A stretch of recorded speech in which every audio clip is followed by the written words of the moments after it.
Salut à toi ami de la motocyclette, aujourd'hui je vais te parler de l'Africa Twin, le maxi trail qui fait rêver des générations de motards depuis les années 80. Et oui, parce que l'Africa Twin, ça commence comme ça, au début des années 80, c'est les Japonais qui ont la main sur le marché de la moto.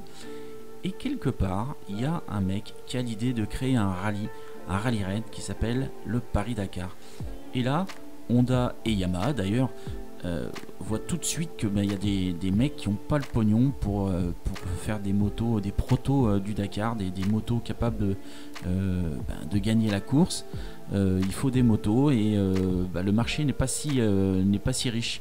Et Honda va bosser, va proposer un premier proto NXR, et ce qui deviendra en fait la XRV 650 avec un twin simple arbre à cam. Une moto taillée pour la route, une moto taillée pour l'aventure, pour le désert. Et voilà, c'est comme ça qu'est née l'Africa Twin. Alors, elle se forge rapidement donc une image de baroudeuse, puisqu'elle va vraiment, on va vraiment la voir partout.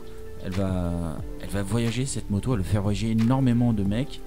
En 90, elle passe en RD04, donc avec un 750 cm3, elle va gagner 2 chevaux. Et elle va consolider en tout cas sa réputation de moto d'aventure. Ensuite en 94, ça part un peu en couille puisque c'est la RD07 qui s'embourgeoise dangereusement. Elle devient plus une grosse routière qu'un maxi trail. Elle s'arrêtera en 2003 et ensuite qu'est-ce qui va arriver? C'est la Varadero, et la Varadero va vraiment être très loin de cette première en tout cas de cette première génération d'Africa Twin. La Varadero, c'est vraiment une grosse routière. En 2016, ça revient, hop, Honda nous ressort une Africa Twin en 1000 cm3. Et donc là déjà on revient un peu plus sur un esprit aventure. Et on va pas se mentir, c'est déjà un super résultat puisque 90 000 motos vendues dans le monde, plus de 8 000 en France. Et donc la technologie arrive sur cette moto. En 2020, l'Africa Twin, elle a un nouveau nom, c'est CRF 1100L. Elle fait donc 1100 cm3, 102 chevaux, 75 kW. Elle permet elle permet en tout cas de choisir soit la boîte mécanique, soit une boîte DCT, les suspensions pilotées en option, plusieurs modes de conduite. Enfin bref, c'est une moto qui est devenue très techno pour le plus grand bonheur des geeks. Et elle a aussi vraiment un retour sur les racines, en tout cas du off-road. Et c'est là que ça devient vraiment intéressant, puisque cette moto revient vraiment à l'origine en tout cas de l'Africa Twin à 650. Le look est très sport, hein, elle sort vraiment le grand jeu au premier regard avec des doubles outils et des clignotants parfaitement alignés. Visibilité bien sûr puisque tout est allumé en feu de jour. Le moteur lui donc passe de 998 à 1084 cm3. Le moteur bicylindre offre 75 kW à 7500 tours minute et un couple de 105 Nm à 6250 tours minute. Le moteur lui perd 2,5 kg et la boîte perd 2,2 kg.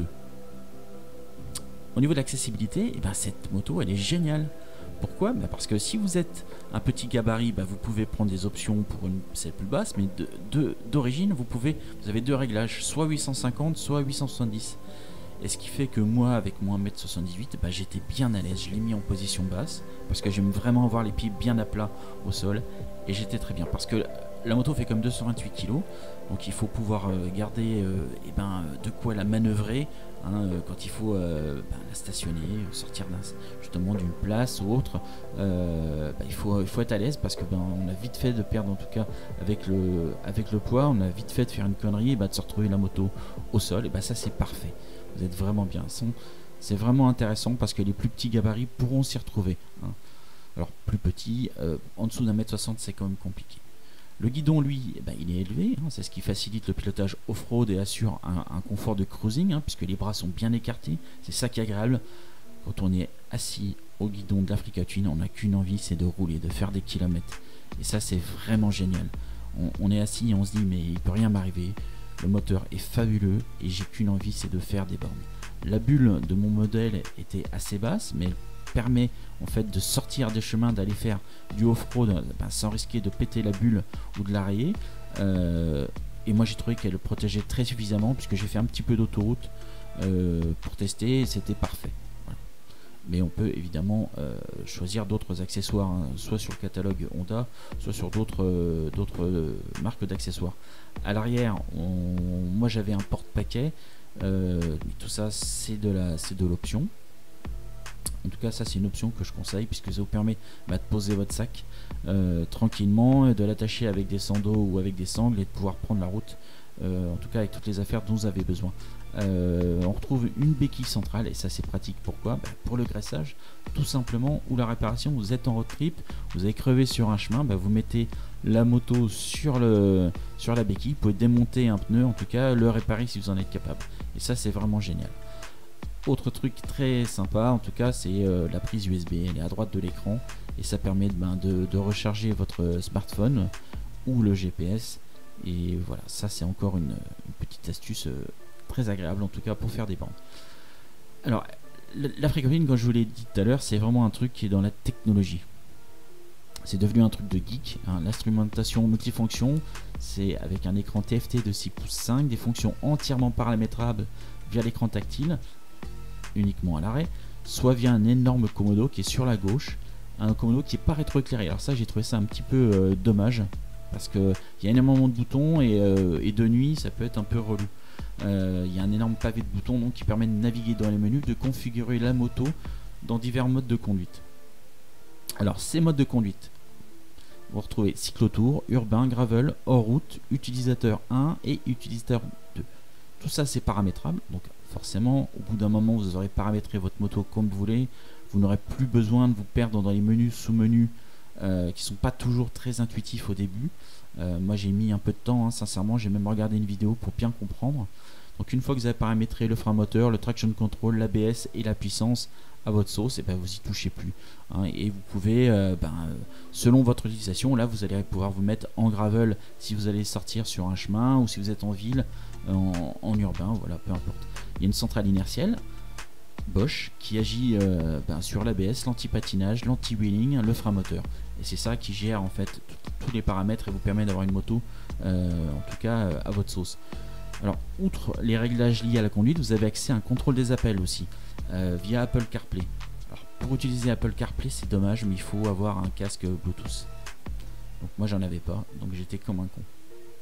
Vous pouvez retrouver aussi des poignées chauffantes en option.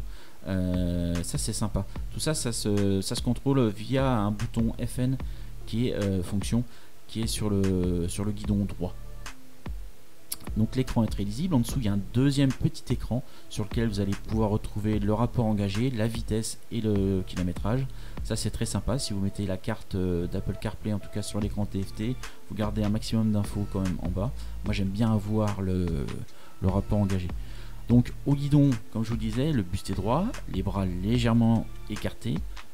Pas de doute, on est bien sur un trail taillé pour avaler les kilomètres. La prise en main, elle est super facile. Au bout de 100 mètres, vous avez compris comment ça marche. Ça c'est génial, c'est très équilibré. Ça facilite vraiment la prise en main. C'est ça qui est génial. Dans la circulation, elle se joue vraiment des bouchons. Vous pouvez vous faufiler. Même elle est un peu longue, mais sincèrement, c'est pas un problème. Et ça c'est vraiment génial, parce que sur un filet de gaz vous sortez de toutes les situations et vous pouvez vraiment sur l'interfile ou alors à zigzaguer derrière les voitures, ça va très bien. C'est souvent avec les Honda c'est facile. Je dois avouer que Honda fait des motos qui sont très faciles à prendre en main, et ça c'est vraiment génial. Moi au début j'avais un petit peu peur, hein, parce que le gabarit est quand même assez imposant, il y a du poids, donc j'étais pas forcément à l'aise, parce que sur les maxi trail parfois c'est un peu compliqué. Voilà, dès que j'ai compris comment régler la moto, ça s'est bien passé, hein, sincèrement. Voilà, j'ai mis du temps, mais en tout cas, une fois que j'ai réglé la moto comme je voulais, j'ai pu toucher, et ça c'était vraiment génial. Avec sa hauteur, forcément dans les bouchons, vous êtes vraiment bien, parce que vous pouvez faire la vigie, en tout cas dans la circulation. Elle a du couple, et ça permet vraiment de virevolter en tout cas sur un coup de gaz. Forcément, ce qu'elle préfère, c'est pas les bouchons, c'est pas le périph', c'est la route, le bitume. Alors moi je suis allé faire quasiment 1000 km pour me rendre compte en tout cas de l'agrément de ce moteur. J'ai fait des petites routes là dans les Hauts-de-France, je suis allé au Touquet en tout cas par les petites routes, et ça vraiment j'ai vraiment apprécié. On attend qu'une chose, c'est le prochain virage, ça c'est vraiment génial. Le freinage il est très puissant, à l'avant c'est des étriers radio 4 pistons associés à des disques de 310 mm. C'est presque un peu virulent, on a tendance un peu à plonger, c'est un coup à prendre. L'amortissement, voilà, c'est irréprochable, mis à part cette petite effet de plongée, mais en tout cas tout est réglable en précharge. L'arrière c'est un mono amortisseur ajustable également en précharge et en détente. Donc ça permet également d'ajuster par rapport, si vous avez un passager plus des bagages. Vous pouvez vraiment paramétrer justement cette moto, hein. C'est vraiment un truc qui est important, c'est que cette moto, vous la réglez comme vous êtes. Voilà. Si mieux, vraiment le twin, ça permet vraiment de sauter d'un virage à l'autre, ça c'est vraiment génial. Je me suis surpris à avoir une grosse banane et me dire mais putain quel pied cette bécane. Ça c'est vraiment un truc qui est incroyable. Le constat donc, en tout cas sur cette moto, c'est qu'elle est faite pour toutes les situations. Sur du chemin, sur de la route, sur l'autoroute, vous creusez. En plus il y a le limitateur, le régulateur de vitesse, ça c'est vraiment génial. Je l'avais jamais utilisé et puis je me suis dit je vais le mettre, et franchement ça c'est une option qui est vraiment agréable. Le moteur il est jamais timide, entre 4 et 6000 c'est impeccable. Vous pouvez prendre des ronds-points en quatrième, vous pouvez dépasser en duo, charger comme un mulet, rien ne lui fait peur. C'est ça qui est vraiment génial, 102 chevaux. Et on se demande du coup, cette escalade de la puissance qui amène certaines concurrentes à 170 chevaux, mais est-ce que c'est vraiment nécessaire? Est-ce qu'on en a vraiment besoin? Faut pas oublier que dans les années 80-90, les Twin faisaient 45 chevaux tout mouillé. Une 600 XT, ça faisait 46 chevaux pour 152 kg. Et on arrivait quand même à voyager. Donc l'escalade un petit peu là, c'est vrai que on voit ce qui se passe entre l'AGS, la Multistrada. On se pose quand même pas mal de questions. 102 chevaux, voilà, c'est très largement. Le bruit est agréable. Il y a un échappement à double sortie. Et voilà, moi j'ai adoré en tout cas rouler avec cette bécane. J'ai roulé avec mon pote Matt du compte Instagram Mister1250 Eno. Lui il a une 1250 GS qui est absolument magnifique. N'hésitez pas à vous abonner à son compte Insta, il fait des très belles photos, et on a roulé tous les deux et c'était vraiment agréable.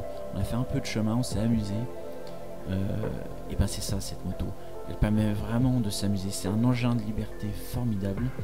Et moi je vais l'emmener un petit peu plus loin cette Africa Twin, je vais la reprendre, je vais l'emmener voir un petit peu d'autres horizons, et ça va me permettre de juger un petit peu de est-ce que c'est bien l'héritière en tout cas de la 650 qui avait été créée justement pour aller voir un petit peu ce qui se passait du côté de l'Afrique. Moi je pense que vraiment c'est fait pour ça. Donc voilà, c'est tout ce que j'avais à vous dire en tout cas sur l'Africa Twin. Si cette vidéo vous a plu, vous connaissez le truc, vous vous abonnez, vous mettez la petite cloche pour avoir les prochaines vidéos. Je vais essayer d'en faire un maximum, mais avec le confinement c'est pas facile. N'hésitez pas à mettre des commentaires aussi, parce qu'il paraît que l'algorithme de YouTube aime bien les commentaires. Donc voilà, abonnez-vous également à mon compte Instagram JackOnline. On se retrouve bientôt pour d'autres vidéos. J'ai pas mal de choses à vous dire. À bientôt, bye bye.